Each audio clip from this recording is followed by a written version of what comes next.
32 साल बाद एक फिल्म आती है, लोग पसंद कर रहे हैं। पहले दिन कमाई के लिहाज से बिना बात की जाए, लोग जा रहे हैं, वीडियोस आ रहे हैं, लोग ट्वीट कर रहे हैं, पब्लिक ओपिनियन के जा रहे हैं। लेकिन जो यहां पर यह बात की जा रही है आधा सच है, पूरा सच है, क्या तकलीफ होती है अपने ही देश में विस्थापित होना? और क्या इस फिल्म में सच्चाई है या सच्चाई से दूर है? इसको लेकर भी मैं आपसे कमेंट चाहूंगा। जी, मैं स्वयं एक भुक्तभोगी हूं। ये कांग्रेसी, ये जो समाजवादी, ये लोग महापापी है जो भी इस तरह के बात कहते हैं। कांग्रेसी तो अभी कुछ बोल रहा था कि इनके साथ वो हुआ है, ये हुआ, ये इसकी अब मजबूरी है, और फिर भी ये गलत बोलता है कि उस समय वो था, जगमोहन था। अरे ये जो विस्थापन शुरू हुआ हमारा, जो 19 जनवरी की जो रात थी, उस समय फारूक अब्दुल्ला था, और जिसको कांग्रेस सपोर्ट कर रही थी वहां स्टेट में। मैं सेंटर की बात नहीं कर रही हूं। बघेल को क्या पता है कि हमारे साथ क्या बीती है? वो कहता है आधा सच है, आधा। How he knows? क्या उसने भोगा है कुछ? और फिल्म के प्रमोशन में नहीं आए हैं प्रधानमंत्री। प्रधानमंत्री संवेदनशील है, उनको इस राष्ट्र की चिंता है, वो कश्मीरी पंडितों की दुख में दुखी है, ये जानना चाहिए। और इन कांग्रेस, इन सब ये लोग बेनकाब हो गए हैं, इनके पाप निकल आए हैं बाहर। और इन पार्टियों को तो, ये तो महापापियों की पार्टी है। हर कोई बीजेपी को छोड़कर, बीजेपी में भी अपनी गलतियां हैं, उनको बाद में देखेंगे, लेकिन बीजेपी के ही सरकार के ये करामात है कि हमारा सच कुछ थोड़ा सा आया बाहर। तो उसके लिए मैं प्रधानमंत्री को प्रणाम करती हूं, जो उन्हें ही अलाउड विवेक अग्निहोत्री एंड पल्लवी जोशी, जो हमारे लिए शिव और पार्वती के समान है, जिन्होंने हमारा कुछ तो सच बाहर निकाला।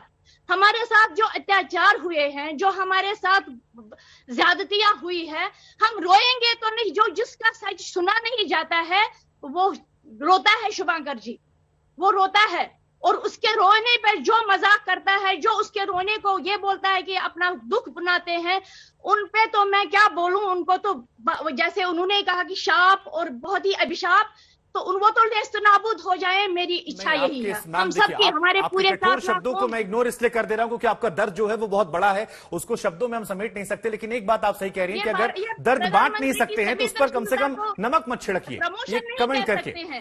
शहजाद पूनावाला, मैं आपके पास आऊंगा। और देखिए, तमाम पॉलिटिकल पार्टी से हमने सवाल पूछे हैं और सवाल लगातार हम पूछ रहे हैं। आपने टैक्स फ्री किया, अच्छी बात है। आप कह रहे हैं कि फिल्म देखिए, उस दर्द को समझिए, और अच्छी बात है। आप लोग खुलकर इसके बारे में बात कर रहे हैं। लेकिन एक सवाल फिर मन में विपक्ष भी पूछता और मुझे भी पूछना है कि इस बीच में सरकारें आपकी भी रही हैं। 13 दिन अटल जी, 13 महीना अटल जी, 5 साल अटल जी, और पिछले 8 साल से आपकी सरकार है। आपने क्या ऐसा किया कि कश्मीरी पंडितों के साथ जो गलत हुआ वो गलत का इंसाफ मिल जाए? कितने पंडितों को आपने विस्थापित करवा दिया? क्या रोड मैप आपने दिया सर, जिसकी बात यहां पर सवाल उठाए जा रहे हैं कि इस फिल्म से क्रेडिट लेने के अलावा उनके लिए आपने क्या किया, जिनके आंसू, जिनके दर्द की लगातार हम और आप चर्चा कर रहे हैं? शुभंकर जी, मैं भी आपका स्वागत करता हूं कि आप इस दंगल के मंच पर आज डिबेट कर रहे हैं। और मुझे बड़ी याद आ रही है मेरे मित्र रोहित सरदाना जी की, जिन्होंने इस मुद्दे को बड़े प्रमुखता से अपने जीवन में हमेशा रखने का काम किया था। और मैं शुरुआत करूं उससे पहले, जो मैं शमा कौल जी की बातें सुन रहा था, उससे मेरे मन में एक पंक्ति याद आ रही है मुझे कि बहुत जुदा है इस दर्द की कैफियत मेरी, यहाँ मेरे दर्द की, मेरे तकलीफ की सीमा नहीं, और वो कहते हैं कि मेरा जख्म दिखता नहीं। तो ये शमा कौल जी की जो बातें मैंने सुनी, उससे मेरे मन में ये पंक्तियां आई। देखिए, मैं आपके मुद्दे पर आता हूं। देखिए, मैं 8 साल में मैंने क्या किया, मेरी पार्टी ने क्या किया, किस प्रकार से 370 35 से हटा है, किस प्रकार से 41 लाख लोगों को डोमिसाइल दिया, किस प्रकार से केंद्रीय कानून वहां पर लागू किए। एक सेकेंड, मेरी सरकार, शुभांकर जी, मुझे सबका जवाब देना है, थोड़ा सा मेरे साथ आप इंसाफ कीजिए। आप पूरा वकील, मैं ये सारी चीजें गिनवा सकता हूं कि कैसे हमने भत्ता बढ़वाया, कैसे हमने, हमने कैसे भत्ता बढ़वाया, हमने कैसे वहां पर नौकरियां दी, ये सारी चीजें गिनवा सकता हूं, पर मैं ये नहीं गिनवाऊंगा। क्यों? क्योंकि आपको पता होगा कि पुनर्वास से पहले जो कदम आता है वो है पछतावे का। रीसेटलमेंट से पहले, शुभांकर जी, आता है रिपेंटेंस का। मैं आज मेरे कांग्रेस के और जो बाकी के मित्र हैं पीडीपी को बोलना है, मैं उनसे एक ही सवाल पूछना चाहता हूं। आज देखिए, जो यहूदी है जिनके साथ हॉलोकॉस्ट हुआ, वो आज भी यूरोप वापस नहीं जा पाए, वो इजराइल में ही है, परंतु उनके दर्द के लिए पछतावा सभी को है। कोई ये नहीं कहता कि यहूदियों के साथ हॉलोकॉस्ट नहीं हुआ। परंतु आज मैं पीडीपी के और कांग्रेस के जो हमारे प्रवक्ता, उनसे पूछना चाहता हूं, एक लिंचिंग हो जाती है तो पूरे हिंदू समाज को आप बदनाम करते, कहते हिंदू लिंचर है, जय श्री राम युद्धघोष है, हिंदू टेरर है।